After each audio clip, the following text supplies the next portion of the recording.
It's cold. All right, Madison. So tell me what brings you in today. Well, I guess I've been having kind of some issues lately. Um, School started, of course, I'm in grad school and all of that, but I don't know, lately things have just been getting kind of, for me. I kind of feel kind of overwhelmed, and it just feels like things just being dumped on my head, and I'm having a hard time, like, feeling like I'm in control of stuff. It seems like things are controlling me versus it being the other way around. Gotcha. So it sounds. I mean, you said you've been feeling really overwhelmed with some things. Maybe Mm-hmm. go on, expound a little bit more about some of those things and issues that you touched on. Mm-hmm. I don't know. I guess there's just been so much stuff going on, or it seems like, have you ever had that feeling where, um, I guess like, I don't know. It's like sometimes if it's not one thing, it's another. Kind of, sort of. I'm sorry, I get kind of distracted easily lately, but if it's not one thing, it's another. Like if it's not school that has me worried, I'm worried about my grades and if my professors like me, if I'm really doing things to the best of my ability, and I feel like I may kind of get somewhere, but then something else happens and I'm even more stressed out. Or if it's stuff with my family and I'm worried about different things that are going on there because my grandfather passed recently, and of course, sad, like you're gonna be sad because grandpa died, but it's more so like I'm kind of worried about like my family, my dad and my mom, and the stress that they're going through. I'm kind of worried that something's gonna happen to my dad because he's so stressed out about stuff, and so him being stressed out makes me stressed out, and it's kind of like this trickle down effect, and just worried about how, like, the effects of the other stuff that's going on in my life is going to affect my relationship with my boyfriend. Because, like, I know he loves me and all that, but sometimes I feel like it may be too much, and, I'm always talking about how things worry me and stuff like that, and so I don't want to get on his nerves and all that. So now I'm worried and tiptoeing around him and different things. I don't know. It's just always something. Yeah, it's always something. Well, so it sounds like you have a lot of anxiety and a lot of worry about really several things. You touched on school, family issues going on with your family. You talked about your grandfather recently passing away. And even worrying about, those relationships with your family members, and then you also mentioned the relationship with your boyfriend. Yeah, so it really seems like there's just a lot of worry about a lot of different things going on lately. Yeah, that's true. Okay, well, I'd like to ask, how long has this been going on for? If you can tell me, when did it seem to start? Like this just kind of worry about a lot of stuff. When did that start? Well, I'm a general worrier. I mean, I'm always worried about things. One of my biggest pet peeves is not knowing stuff. And when I don't know stuff, it makes me very anxious. I have to figure out what's going on. I've always been that way.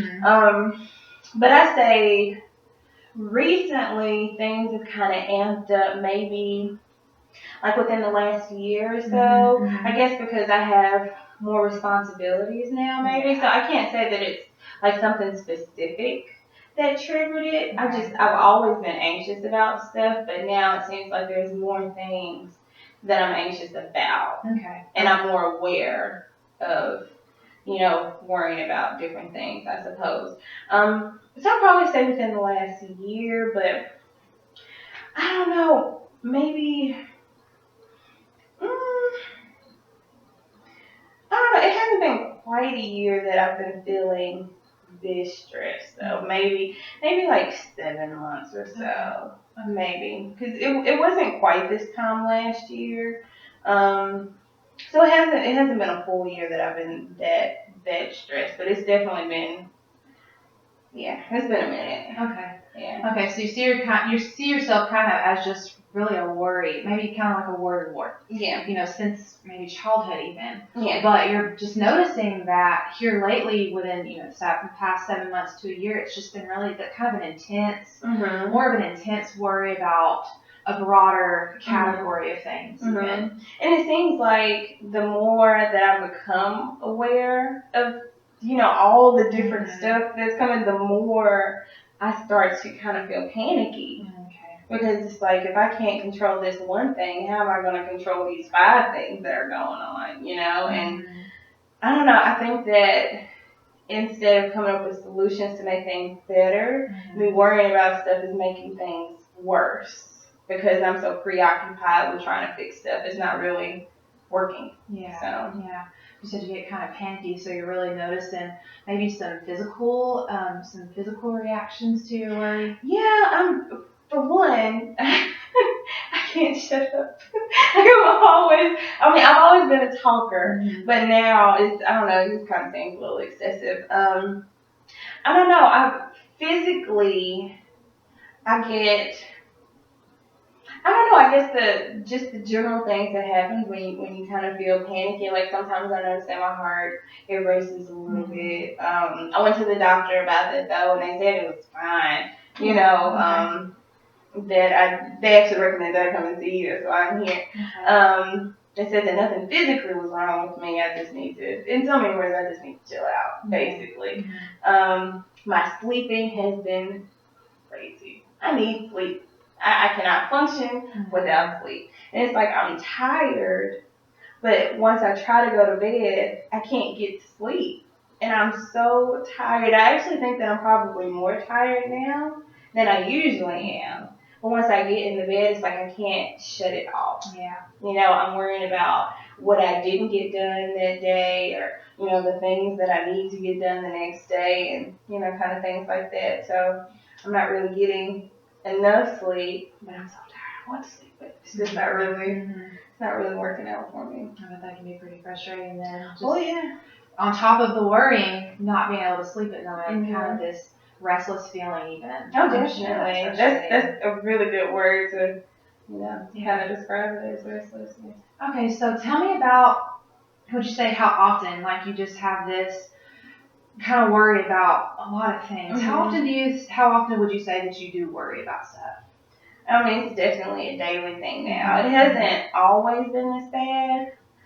Before, things that there are to worry about. Yeah. But now, somebody mentioned this to me, and then after they said that, I kind of, it's like, yeah, it makes sense. Is that some of the stuff that I don't worry about, I don't necessarily have to worry about at this point. But I kind of operate on what ifs. Okay. Like, it may not be an issue right now, but anything can happen. What if, I walk out the house and I have a nail in my tire and I don't know that I have a nail in my tire, and so my tire blows, and then I'm worried about money because I have to pay to repair the tire, and I'm worried about my job because I'm going to get to work late and things like that. So now I'm checking the tires every morning, and it's just stuff like that I really don't have to worry myself with. That you do. Yeah. Yeah, I don't know. And I guess now that I've been thinking about it more, it's just, a little bit more obvious than I'd say it probably was before. Yeah. Well, I definitely commend you on coming in and taking this step to talk to me today, because it really does seem like you've been pretty overwhelmed just with this worry about a lot of areas in your life, and just with this growing awareness even of what all is going on. It's just kind of like it's that breaking point. Like, I've got to do something before whatever is just going to happen. Yeah, and that's exactly how I feel right now. Something has to give, because I can't function. It's not working. Yeah. So, just to get a kind of an idea of maybe the intensity, or like how strong you would consider this worry, can you rate it on a scale of 0 being easy breezy, no issues, 10 being, oh my gosh, I'm about to have a heart attack, or this is extremely distressing, I'm going to explode, volcanic eruption type worry? Where would you rate, whenever you have these episodes or these moments of worry, where would you rate yourself on that scale? I'd say when it's at the most intense. It's because it's a bunch of stuff, and I just feel like I literally have a pile of bricks that's about to fall on my head. I wouldn't say it's at a 10 though. because I'm not flipping out. In my brain, I may be flipping out a little bit, but I mean, you can't, operate and people looking at you like you're crazy. So, I don't know. I'd say at its worst, maybe like a 7, Okay. 6, 7-ish. I don't think that I've ever really gone beyond that. I haven't really had any meltdown, so to say, or I wouldn't consider them being meltdowns. I mean, what other people say, I don't know. But I'd probably say at worst maybe about a 7. Okay. Maybe. Okay. Yeah. So pretty intense then. I'd say that's pretty intense. Yeah. Yeah. All right. Well, I want to kind of transition and get a little bit information on family. We call this like a psychosocial type thing to kind of. I want you to tell me about your family, maybe mother, father. What was it like for you growing up with your parents, siblings? I had a great childhood. Big family, both parents in the home. We're still married now. I was the youngest girl out of 4, 2 older sisters and a little brother. We always had a lot of fun. Always had a lot of fun. My mom was one of those big believers in making us go outside and run and play, so there wasn't much TV or anything like that. But we were all very close. We're still all very close now. We talk every day. Except for my brother, he's in the military, so we can't talk to him as much. But we've always been really close. Really okay. Well, that sounds like a strength. You got a pretty good support system there. You said your parents are married, and you really seem to. I mean, I can see the expression all over your face. You really seem to be very passionate about your family. And, oh yeah. Love your siblings and all that. Definitely. That's awesome. So what was it like growing up? You said you had a great childhood. I'd like you to kind of expound on that. Like, what were your relationships like? You said you're the youngest. So I'm wondering, what was it like for you as the youngest of 4 in your interactions with your siblings? What was that like for you growing up? Okay, well, I wasn't the I was the youngest girl. Okay. Which technically still makes me the baby because, I mean, boy, he doesn't really count. Okay. But I'd say I had the closest relationship was probably between myself and my oldest sister. We were all really close. She kind of took on, she's the oldest, so she kind of picks up the slack when, mom drops stuff off and stuff like that. So we were always the closest. With my middle sister, she was the middle child. So, she had her issues and our relationship was definitely strained while we were younger, but as we've gotten older, we've gotten much closer. And then with my little brother, I mean, it's a brother, we've always been really close. But I don't know, I wouldn't say that it's as close as I was with my oldest sister, definitely closer than with my middle sister, but I mean, we hung out, we talked, and that type of thing, so I guess we were really close. We always spent a lot of time together, we always had family days and things like that. Yeah. So you're pretty close to or you said you're closest to your older sister, maybe not so much as to the middle, and then with your brother you had a strong relationship too, and that that's amazing that you had such a great relationship with your siblings. I'm wondering, being where you were in kind of that rank, that order of your siblings, what was that? Can you tell me what was that experience like for you, or did you notice even maybe reflecting now, do you notice anything? Oh, definitely. There was a lot of issues with my older sisters about me being treated differently because I was younger. I was also what my parents would kind of consider the model child. I never really got in trouble at all. I've always felt the need to kind of do things to make things easier for other people. And I guess kind of now, thinking back on it then, is probably where a lot of the anxiety, came from at a younger age. And those are kind of characteristics that I still have now. Like, I feel like not only do I need to do things for myself, but I also need to make sure that I'm doing stuff for other people to make sure that everybody's okay. And that definitely happened when I was younger. Trying to be the peacemaker and stuff like that. And when they didn't want a peacemaker, then I was the enemy or I was the do-gooder or something like that. So that happened a lot, but I never really got in trouble. I didn't really do anything. But then it would make them even more mad because I'm not getting in trouble. It's like, what do you want me to do? But So those times, it was definitely, I can say that those times were difficult. Definitely, like I'd say around like adolescence. My oldest sister, she graduated high school and went off to college and things. And my middle sister, she was a hot mess. She was the delinquent child, like running with cops, like she's crazy. Um, but so I guess then it was more pronounced at that point with like I guess a division, just simply because of behaviors, and we all kind of started to drift apart a little bit. We weren't as close as we were when we were younger.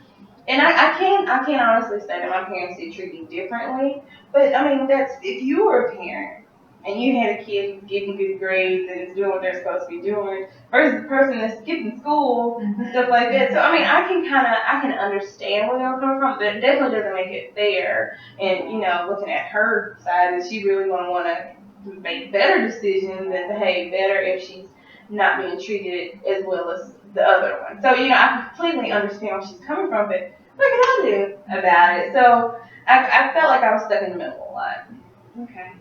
So you made a statement that kind of made me think that you maybe felt that you couldn't win for losing. Definitely. Yeah.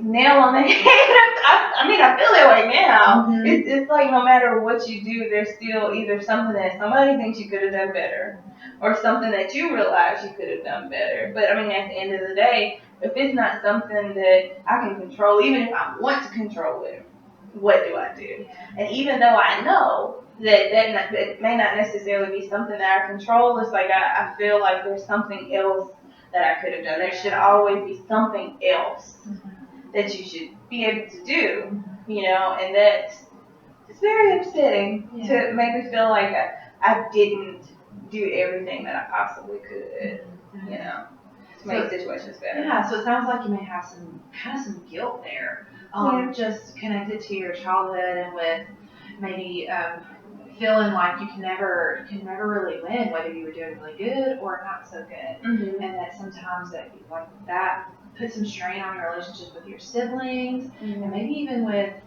how you related to your parents. If you saw that you were treated differently, and maybe feeling guilty because like you said, it's not necessarily fair. So it sounds like that there was maybe some anxiety attached to that's kind of carried into your adulthood now. Yeah, I definitely said that. I haven't really thought about it that way. I know myself and my little sister, her name is Ashley. We've talked about that with like in maybe the past year or so. Because once she graduated and moved out and she got married and has her own family, and she's completely stable now. You wouldn't even know that this was the same person she was when she was 16. So we've gotten much, much closer over the past maybe, I don't know, probably about 10 years now. We've gotten much, much closer. And we had that conversation, and those were a lot of the things that we talked about. So I'd say that definitely helped our relationship, but I completely felt that way. And as a lot of the things, it was really funny because a lot of the things that she kind of mentioned, I was feeling the same way. And so it was like a reflection of things that maybe if we would have just talked about it at that point, things would have been a lot better. So sometimes, I don't know, maybe if I were to get out of my head a little bit more, then things wouldn't be as difficult. And they wouldn't seem as huge, as they are. Yeah.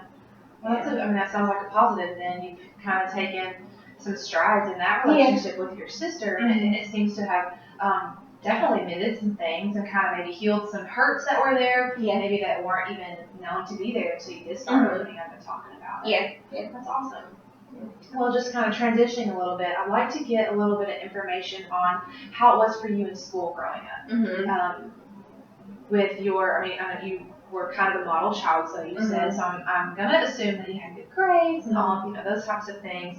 But what would you say was good about it? What did you like about it? What maybe was easy or not so easy for you there? I love school. I love the academics. I love the social aspects of school. Even though I kind of had expectations from my mom, more so than my dad. He just wanted us to do well. My mama, you have to do this, you have to do this, you have to be in this club, you have to be in this pattern, you have to do. She was just very I was basically her Barbie doll. So, but at the same time though, being in school, Ashley and I were in school at the same time, but she graduated 2 years ahead of me, so not the entire time we were in school together. So I kind of felt like I was able to have, like, be my normal self. I didn't have to put on as many pretenses as I had to at home to kind of fit into this mold, you know. So I really liked school, and even though I had, like, my mom wanted me to be in a lot of stuff, I wanted to do all of those things. I was always interested in, you know, doing this and doing that. So I really liked school. I had a lot of friends, and I think that kind of came along with the category with the thing of being so involved. Yeah. You know, you're going to meet people. Yeah. And I loved hanging out with people and stuff like that. So school was good. I can't really think of a time that I didn't like school, and that I didn't do so well, but I genuinely wanted to excel. Yeah. So I think it was kind of like a mindset type thing. Yeah, well then, I mean, it sounds like you were driven, even as a child, because now you talk about doing this and doing that, a lot of responsibility there, but even as a child, you were driven, you wanted to excel, you wanted to do well, and then maybe also some of that reflected these kind of expectations that were set there by your mom, maybe more so than your dad, but they expected you to do well, they expected you to succeed, and you really wanted to meet those expectations. Yeah, but then, I mean, you have the other side of it of, you know, if I got an A minus instead of an A plus. Yeah. Why did an A minus? And it's like, oh my gosh, really? Are you serious? But then it would really have me thinking about, like, you know, why didn't I get an A plus instead of an A minus? So, I mean, although I did well, there were still, I mean, like in every aspect of my life, things that I feel like I should be able to do better that really bothers me. Even if it's just, you know, tiny things. It's that tiny thing that can add on to another tiny thing. And those things compound, and next thing you know, it's something huge. You know? Sometimes perfectionism can be a burden then. It seems like. I don't think perfectionism. I just, maybe, I kind of stumped me. I never really thought that I've tried to be perfect. I just want to be my best. Whatever that best is what I want, because I don't think that perfectionism is realistic. But now that you said that, maybe that's why, you know, I feel that I worry about stuff so much, because I'm striving for something that maybe doesn't exist. Maybe. Okay. Sounds like a lot's going on. But then also, with you wanting to always be your best and do your best, that can be kind of overwhelming too, because like you said, if it's not good enough, you have to keep going to the next level, next level. And I'm sure that can be stressful, especially if you don't meet that expectation or it doesn't go the way you want it. And that, I'm sure, adds to that anxiety and to that stress and that worry. Yeah. So you talked about having lots of friends, you know, being really involved in school. Would you say that was pretty consistent from elementary up through high school? Was there maybe some differences in any of those levels for you? Maybe in elementary school, not as much. Yeah, I mean, it's kind of. I mean, we did gymnastics and music lessons and stuff like that, but not as much. I guess maybe I wasn't as aware of the different things that were going on then, so I felt more free to kind of, you know, when you're a kid, you want to kid stuff. So not so much. I'd say it kind of really reared its head in high school, and then definitely when I was college for undergrad, that's when things just kind of really began to shoot up there, because even though I was away from home and all of that, I was still, you know, you're being compared to this person, you're being compared to that person, and that type of thing, which is very stressful. And so it's like you're fighting against all of these other factors. I mean, I may not even know who Susie Jane is, but I'm still having to meet up to that expectation, and so it's extremely stressful, especially, when as you get older, like I was saying earlier, you have more of these responsibilities. So it's like I already have this much stuff to be worried about, but then there's the other things, the other things, and the other things, and the other things. It's just, yeah. So I'd say up until then, it was about the same. I was still very social, very active in undergrad, very much so. Things kind of took a hit towards the latter end, and it kind of got to be too much. So I guess I would say I've been higher than a 7 at a point in my life. Yeah, because then it was really bad. It was really bad, but I kind of brought it back down and that type of thing. So kind of going through elementary school, felt free. Maybe even outside of home, you felt free more to be yourself. Or, be more of a self that there wasn't all of these obligations, being the youngest girl and all these expectations. It was a different role, of course, at school. But then as you've gotten older, you've seen that, with growing older, and then of course, peer relationships, they are different. You get older and you see yourself comparing yourself to others, and if you're not as good as Susie Jane, you have to be better, and you have to be better. So that's kind of intensified going on through school. And you said you kind of really hit a high anxiety point there for a while, but it leveled out. What are some things maybe that you've done to help that level out? Well, I went to counseling. My mom made me go. She said I was going crazy. I'm not crazy. It's just like things we need to get stuff done. I can't do it, and I came to, I guess, like a standstill almost. Like I felt almost distraught. Like I was so worried about so many different things that I just stopped. I just couldn't take it anymore. I stopped going to school. I stopped going to work. I stopped talking to people. I wasn't answering the phone, and like I just couldn't do it anymore. I don't want to deal with it. I'm just not. And that's probably the first time that I've just stopped, and everything just kind of shut down. And so I went to counseling for a while. I didn't stay too long, though. I kind of felt like I was probably there maybe like 3 weeks, and then I kind of had my own little breakthrough. And I'm like, I'm good. We're good.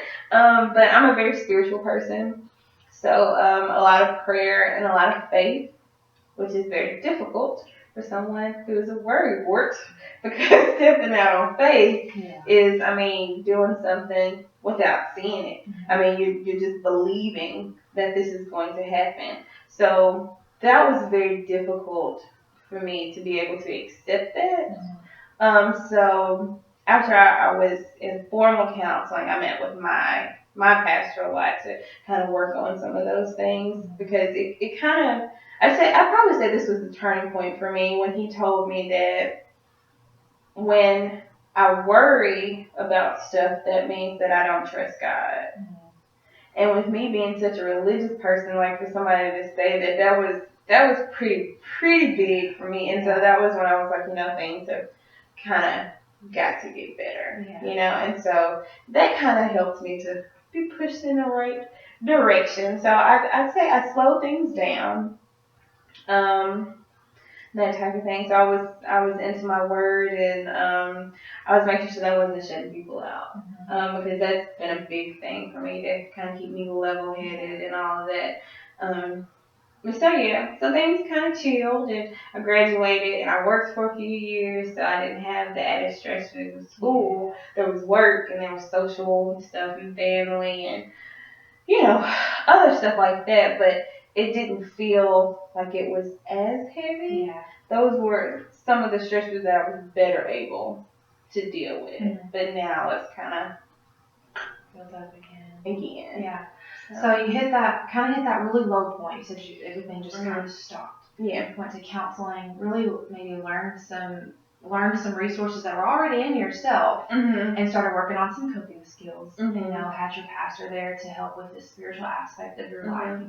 Faith is a big thing for you. So you were able to find some ways to just kind of cope with these stressors. And things were, pretty cool for a little bit, and now with back in school. It's kind of just over time maybe built up some more. Mm-hmm. Well, I want to know, have you ever used any type of substances, drugs, or alcohol, or what is your history with that?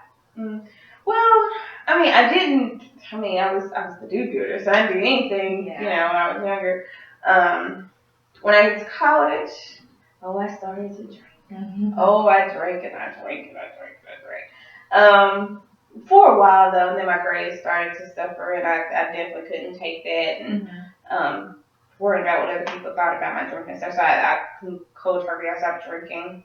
I probably actually would have identified myself as an alcoholic at that point. Okay. I could not function without a drink. I mean, it kind of numbed me out a little bit, and so I was able to better function. When I drink, I don't really worry as much about stuff.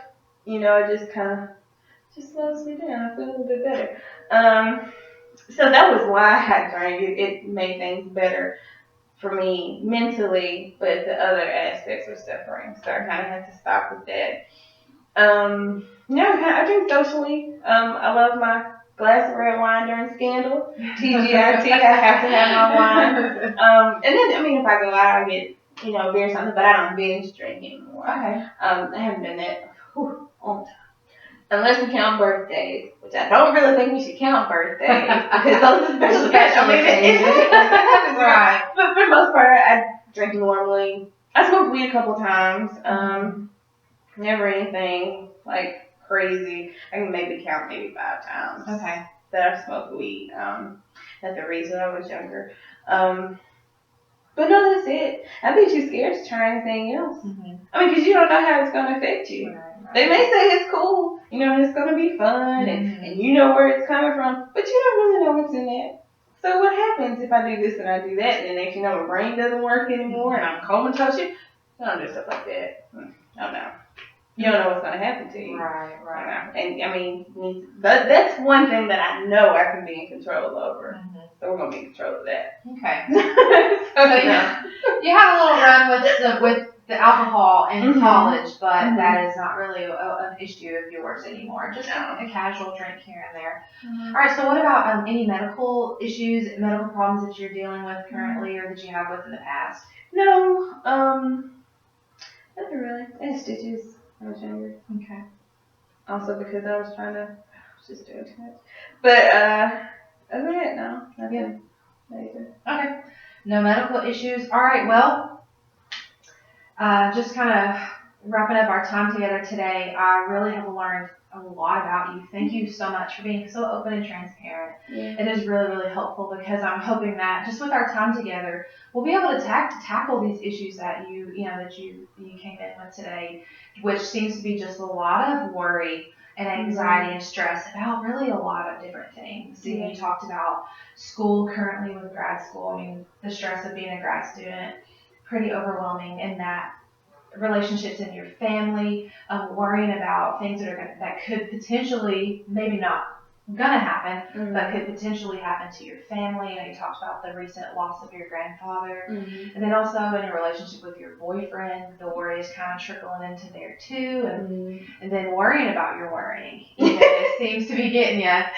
So, but that, I mean, I learned a lot about that, and with, your history of growing up and just the expectations that were set on you as a child, being the youngest girl, kind of maybe wanting to be that good girl, and then struggling with maybe some favoritism on the part of your parents. Seem to have a good support system with your family now, and even have strengthened some of those relationships, and I'm sure that we can draw on that as something that's really going to help you through this time.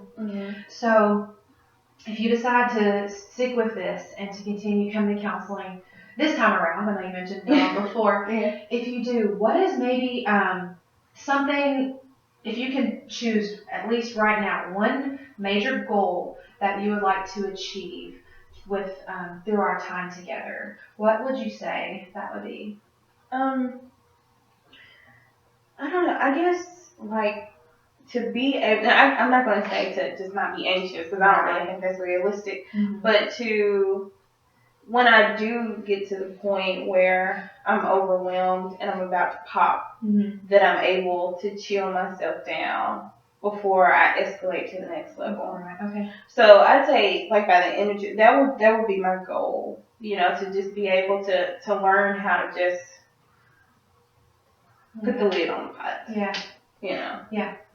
So if you could, let's work out a time frame. If we could put a time frame, what would you see if you had control over this? And that's one thing we're going to work on. Definitely, if you had this in your hands, you could just say, "This is what I want to do by this time." What would that time frame look like for you? Now.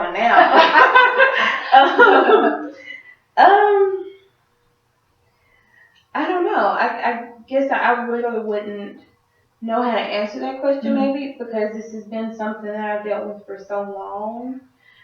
I can't honestly see like something I could just turn it off quickly. So I don't know. Maybe I don't know.